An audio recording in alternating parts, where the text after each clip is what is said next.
আসসালামু আলাইকুম guys, welcome back to my another new blog. আজকে সকালে ঘুম থেকে উঠে বেশ অনেক দিনের জমানো কিছু কাজ সেরেছিলাম। মোটামুটি ব্যস্ততার মধ্যেই আজকের দিনটা কেটেছিল। তারপরে দুপুরে রান্নাবান্না করতে খুব একটা ইচ্ছা করছিল না, অনেক টায়ার্ড লাগছিল। রান্না করব, দেন লাঞ্চ করব, বাচ্চাদের খাবারের সময়ও হয়ে যাচ্ছিল। তাই বাচ্চাদেরকে নিয়ে চলে এসেছিলাম মিরপুর 11 এর বাস স্ট্যান্ডের বনলতা ফুড প্যালেসে। আমার মাঝে মধ্যেই এই রেস্টুরেন্টে আসা হয়, তবে এবার বেশ কিছুদিন পরে আসা হয়েছিল। এসেই দেখতে পাচ্ছেন বাচ্চারা প্লে জোনে খেলাধুলা শুরু করে দিয়েছে। আসলে এখানে খুব বেশি আসার আমার দুটো কারণ। একটি হচ্ছে এই প্লে জোন, বাচ্চারা এখানে আসতে বেশি স্বাচ্ছন্দ্য বোধ করে। ওরা বেশ কিছুক্ষণ খেলাধুলা করে, তারপরে খাওয়া দাওয়া করে, আবারও খেলাধুলা করে দেন ওরা বাসায় যায়। আরেকটা কারণ হচ্ছে ওদের ফুড কোয়ালিটি অনেক ভালো, ফুডের টেস্টও অনেক ভালো। তাই মোটামুটি চাইনিজ আইটেম খেতে ইচ্ছা করলেই আমি এই রেস্টুরেন্টেই চলে আসি। আজকে মূলত আমরা এসেছিলাম এখানে চাইনিজ ফুড খাওয়ার জন্য। তাই আমি প্রথমেই এসে 3টা সেট মেনু অর্ডার করে দিয়েছিলাম। তার সাথে আরও নিয়েছিলাম তাদের মোস্ট ফেভারেট আইটেম ক্যাশনাস সালাদ। বাচ্চারা তো তাদের মতো প্লে জোনে খেলছিল, আর আমি ফুডের জন্য ওয়েট করছিলাম। দেন চোখে পড়ল তাদের নতুন মেনু লঞ্চ হয়েছে, যেখানে তারা বাংলা খাবার অ্যাড করেছে। বাংলা খাবারের মধ্যে আপনারা বেশ অনেক আইটেম এখানে পেয়ে যাবেন। আপনাদের সুবিধার্থে আমি তাদের বাংলা খাবারের মেনুটা শেয়ার করছি। এখানে আপনারা বাংলা খাবারের মেনুটা দেখতে পাচ্ছেন প্রাইস সহ। এখন কিছু খাবার আপনাদের সাথে শেয়ার করছি। এই পাশে দেখছিলাম এখানে সুন্দর করে খাবারগুলো সাজিয়ে রাখা হয়েছে।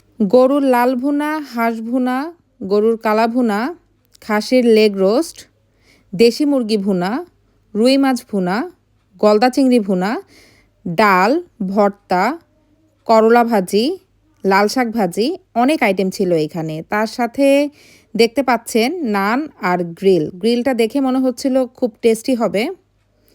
এখানে নান গ্রিলের পাশাপাশি আপনারা চাপ, পরোটা, আরও ছিল কাচ্চি বিরিয়ানি, যেটার ফুল প্লেটের প্রাইস ছিল 300 টাকা। তার সাথে ছিল সাদা পোলাও। এটা তারা চিংড়ি, ইলিশ, রোস্ট বিভিন্ন কিছু দিয়ে সার্ভ করে, যে যেভাবে অর্ডার করে সেই হিসাবে। এটা ছিল ভুনা খিচুড়ি, এটা মূলত খাসির লেগ রোস্ট দিয়ে সার্ভ করা হয়। এটা ছিল বিফ তেহেরি। তার সাথে দেখতে পাচ্ছেন হান্ডি বিফ আর হান্ডি মাটনের আয়োজন। আরও ছিল পেশোয়ারি নেহেরি এবং হায়দ্রাবাদ হালিম। এখন আপনাদের সাথে হান্ডি বিফটা দেখতে কেমন সেটা শেয়ার করব। এই হান্ডি বিফটা দেখতে খুবই লোভনীয় লাগছিল এবং খুব ভালো স্মেল আসছিল, মনে হচ্ছিল অনেক টেস্টি হবে।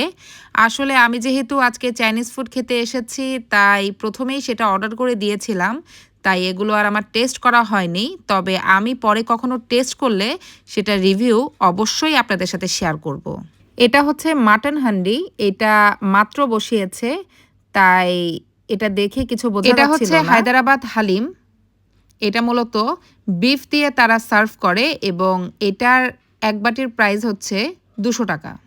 আর এটা হচ্ছে পেশোয়ারি নেহেরি দেখতে অনেক বেশি লোভনীয় লাগছিল। এই যে নলিগুলো দেখতে পাচ্ছেন, ওরা মূলত এটার এক বাটির প্রাইস রাখে 250 টাকা। 250 টাকার ভেতরে আপনারা এরকম 2 পিস পেয়ে যাবেন, যেটা একজনের জন্য তো এনাফ বটেই, দুজনও শেয়ার করতে পারবেন।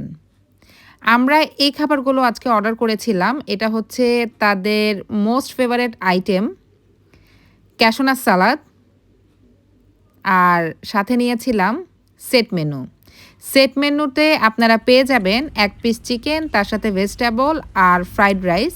এটার প্রাইস হচ্ছে 250 টাকা করে।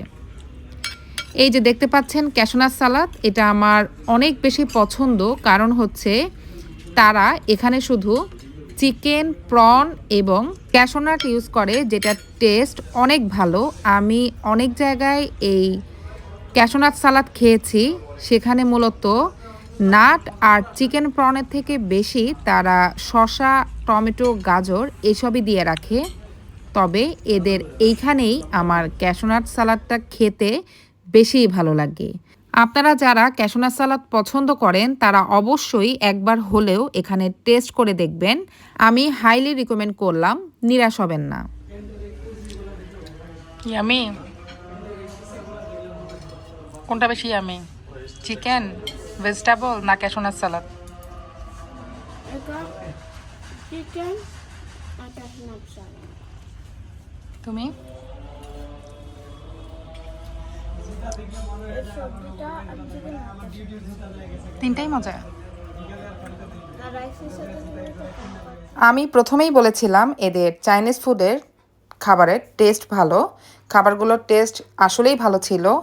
আর খাবারের পরে এই যে এই ধনিয়াটা দেয়, আমি কিন্তু এটা বাসায় নিয়ে আসি। আমার মতো এই কাজ কে কে করেন অবশ্যই কমেন্টসের মাধ্যমে পুরো ডিসেম্বর মাস জুড়ে তারা বিভিন্ন রকম র্যাফেল ড্রয়ের ব্যবস্থা করেছে। আমরা আজকে 10% ডিসকাউন্ট পেয়েছিলাম। যারা ফেসবুক থেকে আমার ব্লগটি দেখছেন তারা লাইক অ্যান্ড ফলো দিয়ে দিবেন, এবং যারা ইউটিউব থেকে আমার ব্লগটি দেখছেন তারা আমার চ্যানেলটি সাবস্ক্রাইব করে দিবেন। আজকে এখানেই শেষ করছি। আল্লাহ হাফেজ।